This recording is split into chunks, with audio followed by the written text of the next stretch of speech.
Good afternoon. I'm Sylvie Kaufmann. I'm a journalist with Le Monde. There have been a lot of talk about wars this morning because, unfortunately, we have many of them going on.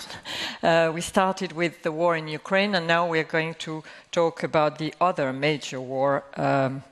And Hassan Salameh earlier this morning said that the most worrying thing is that nobody seriously tried to contain the disaster in the Middle East, neither the US nor Europe, of course. And that led, he said, to a situation where the war in the Middle East was allowed to fester and has now become a regional war.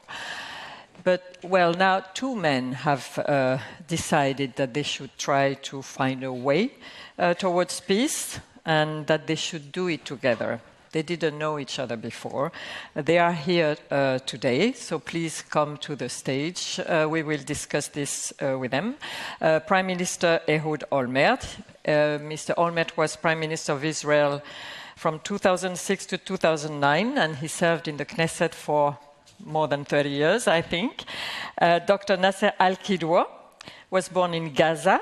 He served as PLO observer at the UN from 1991 to 2005, and then became the foreign minister of the Palestinian Authority. And they are joined by Jean-Noël Barrot, the Minister for Europe and Foreign Affairs of France. So welcome, gentlemen. Please have a seat. I think, Ms. Sivila, as you want. So thank you so much for joining us. I know it's been a little bit difficult to cross the traffic around this area today, so that's why we're starting a little bit late. But Minister Barrot, maybe I will start with you, since you came back you were in Israel last week. I think it was your second visit since you took office. And it was a pretty tense visit, I understand, from what we saw. Tell us if you could identify any signs of hope towards a solution, and how do you see it yourself? Thank you very much, Sylvie, Mr. Prime Minister. Minister, it's a great honor to share the stage with you this morning. I was in Israel and Palestine last week on 7th of November, 1 month after I was there on 7th of October. And I want to go back to what happened 1 year ago, when the worst anti-Semite massacre of our history since the Shoah hit and struck the Israeli people. Because when I was there with the families, I was touched by their dignity, and I saw somewhat of a silver lining that I would like to share with you, because there is probably no better place than the Paris Peace Forum to do it. This silver lining is the courage of some of the youth that were there this morning of the 7th of October, and that actually gave their life in order for others to save theirs, including French citizens, including this guy called Hillel Itash, French-Israeli, 22 years old, that was about to start engineering studies, and told his parents that he would go to the Festival Nova because it was the last break before studies that were going to be very tough. On the first occasion, Hillel Itash could have saved his life by entering into a car in this tragic morning with some of his friends who survived the terrorist attack. But he'd rather stay on the site because some of his friends were behind and he did not want to let them down. On the second occasion this morning, Liel Itash could have saved his life once again by hiding into the shelter where he actually brought some of his friends, but he had rather, on this tragic morning, run away to attract on himself the fire of the terrorists. This guy was a monument of courage. He was 22 years old, and in these times of tragedies and wars that we're experiencing in the Middle East, he sets an example of charism and generosity that should be a source of inspiration.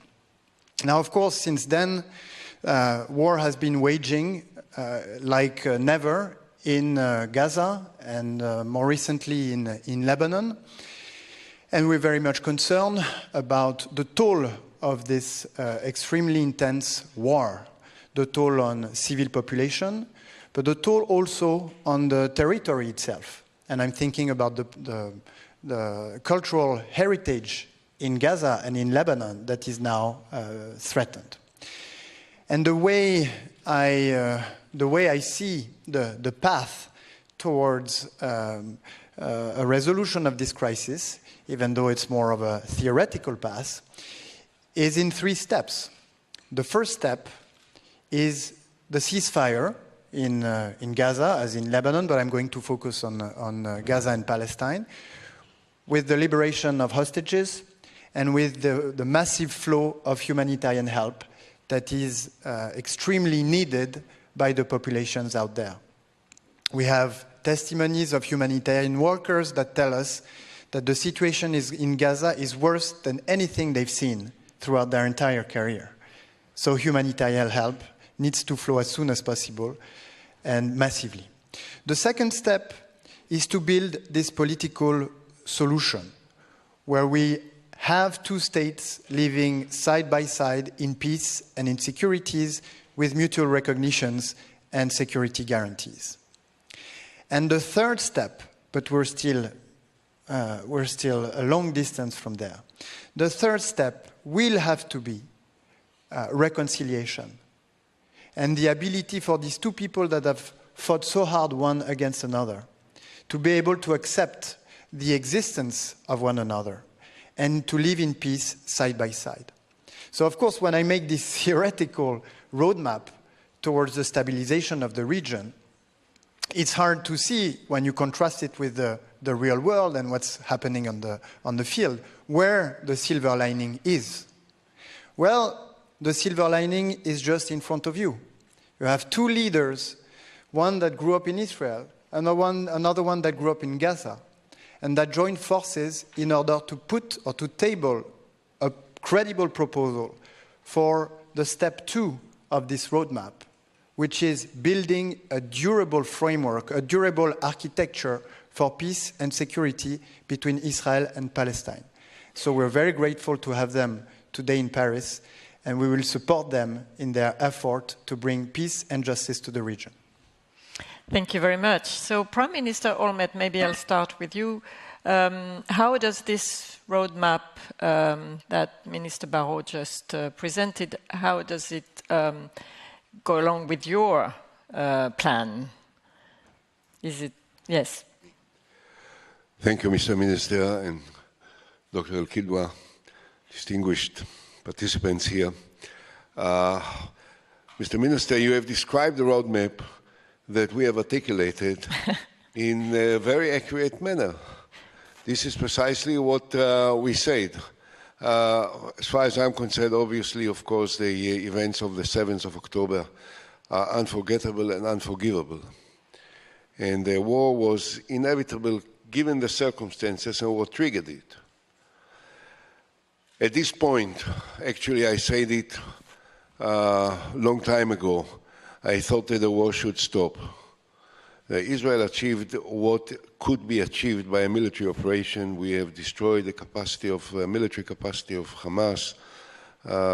Subsequently, we also targeted the architect of this terrible event, Yahya Sinwar, and we destroyed most of the bunkers and the tunnels and the rockets and the command positions. And I didn't think that already back in January that there was so much more to achieve militarily that justifies the cost in Israeli soldiers' lives, in innocent civilians, Palestinian civilians living in Gaza, the destruction of Gaza, the impact on the lives of 2 million citizens that live in Gaza and that they are not terrorists or participant in terror, and of course the release of the hostages.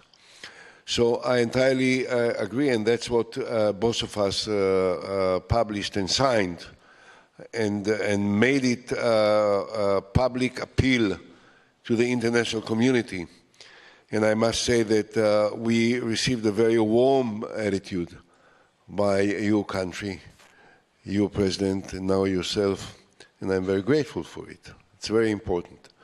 We need to stop the war now, return the hostages, release Palestinian prisoners from Israel as part of the agreement, pull out from Gaza while a different force will come into Gaza that will be mandated to prevent any further attacks by Hezbollah or any other terrorist groups across the border into the state of Israel.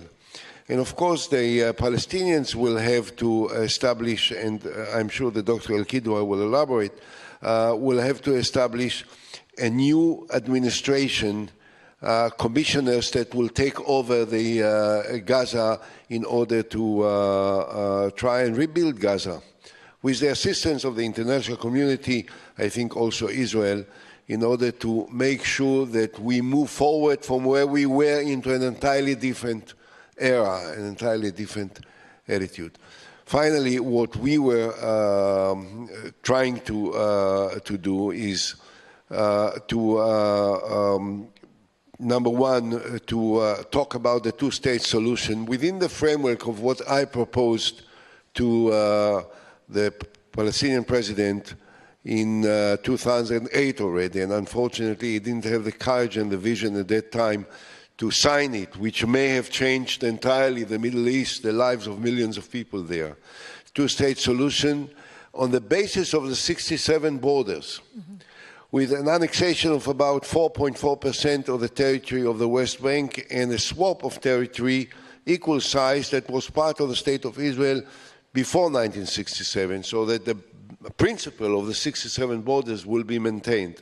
And also there will be a connection, physical connection, a highway that will connect Gaza into the West Bank, something that never existed before. But if a Palestinian state is to be established, there has to be a physical connection between the two parts of it. Finally, which I want just to emphasize here, which I think is very important, is that we propose that the old city of Jerusalem, that the Arab side of Jerusalem, all the neighborhoods which were not part of the State of Israel up until 1967 will be part of the Palestinian state, and it will be the capital of the Palestinian state.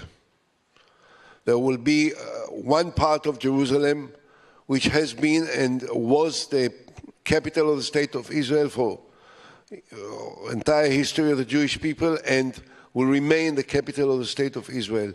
The side which was not part of the State of Israel up until 1967 will be the capital of the Palestinian state. The old city of Jerusalem will have no exclusive political sovereignty, not Israeli and not Palestinian.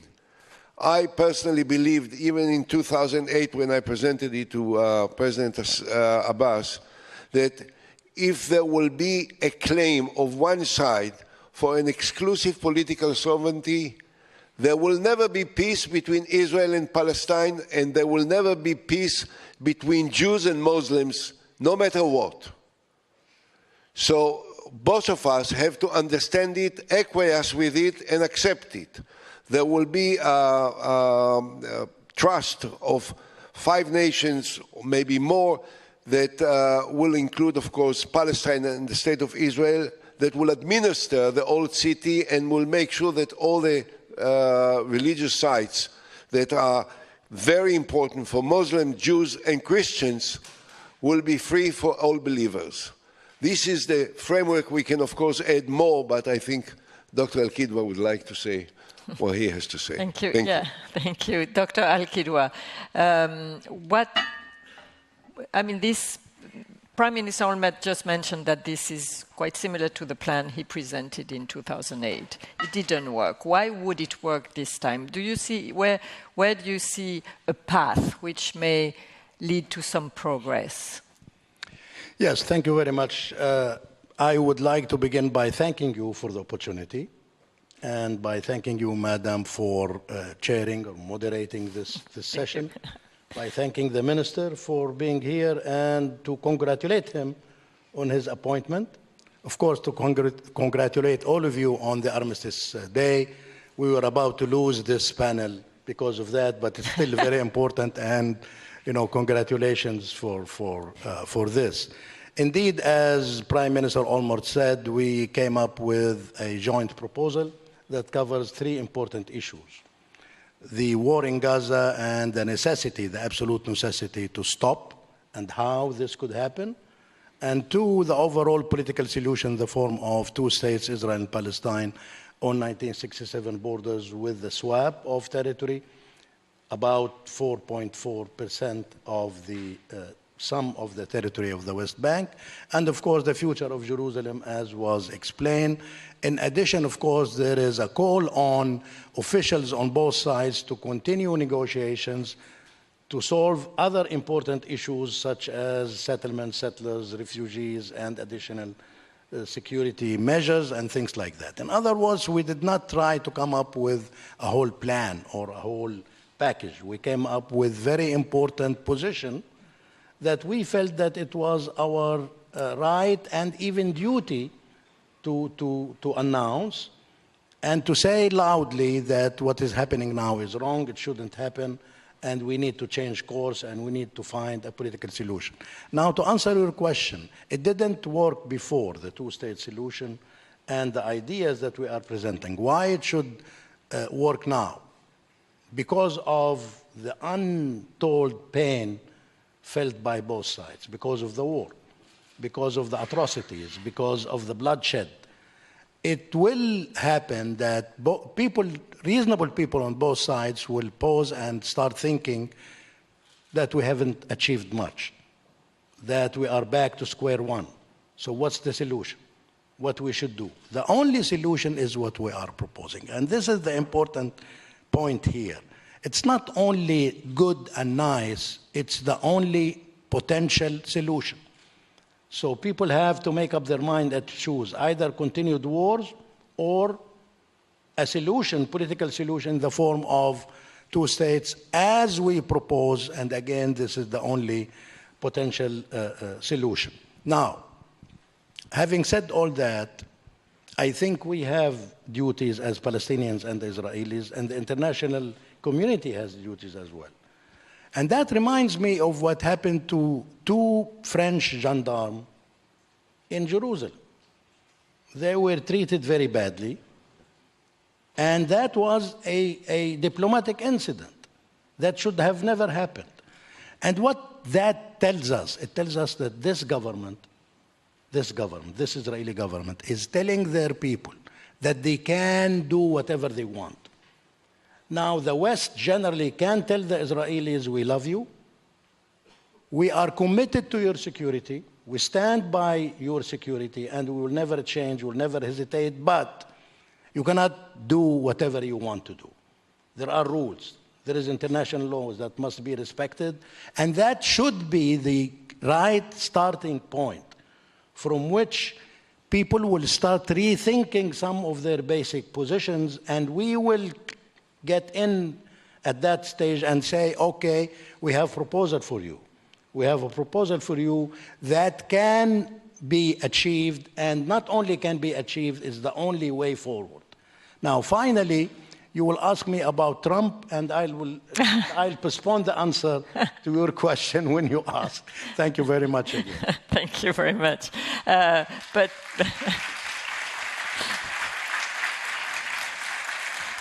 maybe before we go to Trump, because of course, yes, the Trump question was going to be asked. Monsieur Barrot, Dr. al-Qidwa asked a question to us Europeans, in fact. So are we ready to do what he just recommended? Are we ready to tell the Israelis this is not the way you should behave? And then I have another question for you before we go to Trump. Well, there are many important things that have just been said. But indeed, force has demonstrated its inability to get the hostages back and to credibly settle the situation in the region. And that's why force now needs to let diplomacy speak, or need to let the space to negotiations and diplomacy. And as far as the Israeli government is concerned, well, as everyone knows, France stands alongside Israel. France is deeply attached to the security of Israel, and these are not only words. We've demonstrated our full support to the security of Israel. Every time Israel has been the target of massive ballistic attacks by Iran, we've shown this over the years by demonstrating our super strong commitment to deter Iran from developing a nuclear program that threatens the security of Israel. In summary, we are deeply attached to the security of Israel. But it's no offense to the people of Israel or to the Jewish people more broadly to express to the Israeli government that in the interest of Israel, in the interest of Israel's security, international law needs to be respected, and justice needs to be reached, because this is the only way to durably ensure the security of Israel. And that's the reason why, at the same time that we were working hard and deploying efforts to ensure the security of Israel in the ways I just mentioned, we also took sanctions. Sanctions at the national level against violent settlers, against 28 violent settlers, and sanctions at the European level. And we were instrumental in setting up the sanction regime that was already activated 2 times and that might be activated a 3rd time soon, because we believe that those violent settlers and these intensive, aggressive settlement activities is illegal, that it should stop in the interest of Israel and its security. Dr. al-Qidwa, going back to the Palestinian people and your plan, your joint plan, who will decide for the Palestinian people? Very good question. Obviously, the Palestinian situation is extremely bad. I'm not trying to hide this. we have almost illegal situation in Ramallah and very bad situation in Gaza, and we have to change this. Now, at the same time, I do understand that change will come in stages. It's not going necessarily to be comprehensive. We can start in Gaza by way of, for instance, what we propose is the establishment of a transitional council of commissioners for Gaza as a beginning that is organically linked to the Palestinian Authority. So we maintain the idea of territorial integrity and the unity of the Palestinian people. So this could be the first step towards change. But if we maintain the current status quo and we try to find solution between Abbas and Hamas, for instance, and some silly ideas that are being discussed in certain capitals in the region, that's not going to fly. And even if it flies, it's going to be for very short time, it will fall again. And finally, let me refer to the presence of two friends and experts of international relations, Ghassan Salama and Jean-Marie Guéhenno. And when I look at them, I feel scared a little bit. So if I say something wrong, it's their fault, okay, guys? So you please take this into consideration. Listen, the presence of the two of us, former Prime Minister Olmert and myself, is a testimony of the determination on both sides to do something about what's happening. And we are ready. We take chances and took risks, and it's fine, as long as it will lead to some good results. But we need the support of governments, relevant governments, in the region and beyond internationally. And frankly, Mr. Minister, we are waiting for you. We are waiting for France, because France is in the middle, and the middle is good. The middle can do things that maybe others cannot do. So this is the right moment to do things and to do them correctly, and thank you again. Okay. So there is France, but there's also a very big country, which is the United States, and which just elected, I was going to say a new president, but he's not exactly new, and we know what he thinks about foreign policy. So what do you expect from him? Maybe I'll start with you, Minister Barrot. What does it change from where you stand today? What does the return of Donald Trump to the White House change for the situation in the Middle East? Well, I think the most important thing that changes is that we have a new administration. What we've seen in the recent past is that the previous administration was also held back in a certain way by the elections themselves. So even before, knowing who the winner was going to be, we knew that the arrival of a new administration with a 4-year horizon to act would make a difference. And that's also why this proposal is very timely, because at a time when a new administration is going to enter on stage, they're going to be willing to act, and they're going to need to find inspiration among those that have thought hard about the topics. And I think the new administration will pay a lot of attention about this roadmap that was just presented to you. And now, with respect to Donald Trump, of course, I'm not going to try and guess what he might try to do.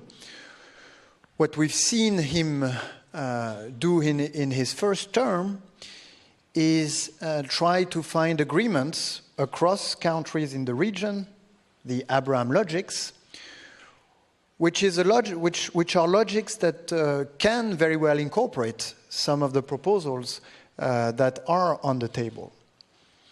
In the sense that any regional architecture that would be based on mutual recognitions will need to incorporate a state of Palestine. And for the state of Palestine to take shape, there will need to be a thorough discussion with the Israeli authorities, and the great merits of the work that our prestigious panelists have done is to get into the very details of what would be the parameters of such a thorough discussion. So let us look at the arrival of a new administration, of a team that has previously worked to establish new relationships in the region as an opportunity to convey the ideas, the proposals that some of us have worked on, and that aim at creating this situation where two states live side by side with mutual recognition, security guarantees, and therefore peace and security for their people. Prime Minister Olmert, is it good news or bad news, the arrival of Donald Trump at the White House for your plan? Thank you for not asking me who I would have preferred in the first place. I don't know. It's the maximum that I can say and remain respectful. I don't know. I don't think that the new administration is fully aware of the complexities and what needs to be done and how it can be done. However, I do want to remind something which is perhaps promising. I hope it will. What President Trump called the deal of the century, which he proposed on 2020, was, in my mind, not the best possible plan. I think that mine was much better, obviously. However, there was one thing which he did say in the deal of the century, and this is that he aims at two states. Now I have to share with you something. When it was presented by President Trump, and they forgot to invite the Palestinians to take part in the party in the White House, for some reason, I don't know why. I got a telephone call from Mahmoud Abbas, the president of the Palestinian Authority. And he asked me, perhaps we can meet and discuss this plan before he makes any public statement about it. And he set up a meeting in New York, which I was supposed to be there anyway, and he was supposed to be there. And we had a long discussion. And I said to him, President, don't repeat the mistake that you did with me when I presented you with a peace plan, comprehensive, on the basis of 67, 2 states, everything. And you failed to sign it. The President talks about 2 states. My proposal to you is, however bad this plan is, however missing in many different ways it is, had I been you, I would have said, I accept the basis of this plan on the 2 states, and if the Prime Minister of Israel will make a public statement that he accepts the 2 states, I'm ready to negotiate right now. I said, count on me. There is not a chance that Netanyahu will say that. So, for the first time, you will not have to be the side that says no. Just say it. We went out from the room where we stayed into a big crowd of journalists and television cameras. And President Abbas, as his habit, said, no way, we'll never negotiate on that basis, and the rest is history. So what I say now when you ask me about President Trump, if President Trump will be consistent with what he said in the past, not on the details, but on the basis, the framework of two states, it may prove that he will be the bad news for Netanyahu. Why? Because if he will present it, Netanyahu will have no one in America that he can come to assist him against the president. He could do it with the Republicans against the Democrats. The Democrats will not take part in this game anymore. So this is something that we need to follow carefully. I want to add something which is very important, because it is obvious that the Israeli government is not the government that I support. Okay, just to avoid any misunderstanding. I'd be happy if while I talk now there will be a push on our cellulars that tell me that Netanyahu resigned or that he's no more Prime Minister of the State of Israel. Okay? But at the same time, we have to remember that part of why we had to embark together jointly, and I admire the courage that Dr. al-Qidwa manifested in doing it with me, that we do it now because in 2008 the president of the Palestinian Authority failed to agree to more or less the same plan that we present now together. Had he done it then, everything would have been different. Let's not forget this as well. Thank you. Dr. al-Qidwa, do you see an opportunity in this new situation? And also, since we have, I'm sorry, we won't have time to take questions because we have... We politicians hate to admit, but I cannot predict. Because frankly, the only predictable thing about Mr. Trump is the unpredictability. So we can't know. But I, after thinking, would propose three things. One, we don't wait. We just move.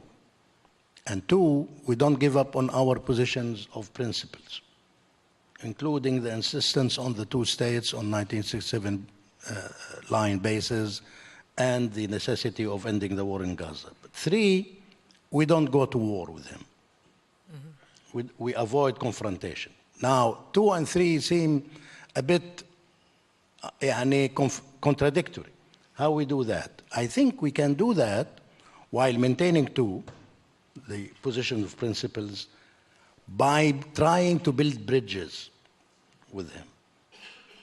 That it's not in your face, that we can work together and we can find solutions that might be transitional, that might be phased, things like that, ideas like that, but all while we don't give up on our positions of principles and while we keep moving and not waiting for something that might come or might not come. I think this probably would be the solution for us and maybe for other problems as well. And I have a last question. Qatar announced that they would suspend their role as mediator in this crisis. What do you think of this? And do you see Saudi Arabia playing a role now? Well, I heard other things. Because I heard that the Foreign Ministry of Qatar denied the reports that they said something like that, denied that they are withdrawing from the negotiations, and denied that they requested Hamas Politburo to leave. So I think these reports are not that credible to start with. And I don't think that this is bad. I think they were talking about suspension, not withdrawal. But anyway. Well, I think the engagement and the continuation of dialogue is important as is necessary. Now, as far as the Saudi Arabia, I think the Saudis are very important. And if there is one card that the Arabs, that we, the Palestinians, still have, is the Saudi card. And how we play that, that's very important. And I think that we will have to intensify a dialogue with Arabs, taking into consideration the fact that the role to be played by Arab countries will be augmented whether we like it or not, because of the weakness of the Palestinian element. So it's only logical to assume that this will mean even more Arab role to be played, and that will be headed by Saudi Arabia for sure. Thank you very much, Prime Minister Olmert. We have 2 minutes left. I think that if the war will stop, then with Qatar or without Qatar, I believe that we can bring the hostages, those who are still alive, back. So the key to the change is not whether the Qataris are publicly still committed to negotiations or not. They are. But whether the war will stop. The key to make a new opening is to end the war. And I believe that if the war will end, there will be an understanding that all the hostages, or all the live hostages, living hostages, and the others, and the bodies of the others, will be returned to the State of Israel. Question about Saudi Arabia. Saudi Arabia is part of a broader strategic plan, which you have to give credit to President Biden that has started it. And I believe that this is also the framework which can justify for both the Israelis and the Palestinians concessions which must be made in order to achieve it. So if the price that we have to pay, and I talk about ourselves, is to offer a new political horizon that will change dramatically the situation in the Middle East, and that will help create a new axis with Israel, Palestine, Jordan, Egypt, Emirates, Bahrain, other Muslim countries, and Saudi Arabia, then maybe there will still be a hope which comes out of the pains and blood and despair that we have experienced over the last year. Well, thank you very much. I'm sorry this was so short, I didn't have time to take questions, but I think we have to thank you very much for the goodwill you're bringing to this and wish you the best of luck. Yes.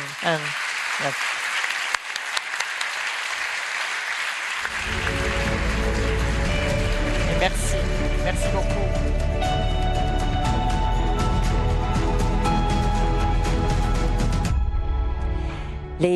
Ladies and gentlemen, the exit will be through the bottom of the room. Please don't leave your belongings. Mesdames, Messieurs, les sorties se situent au pied de la salle. Merci de ne rien laisser à vos sièges. Merci.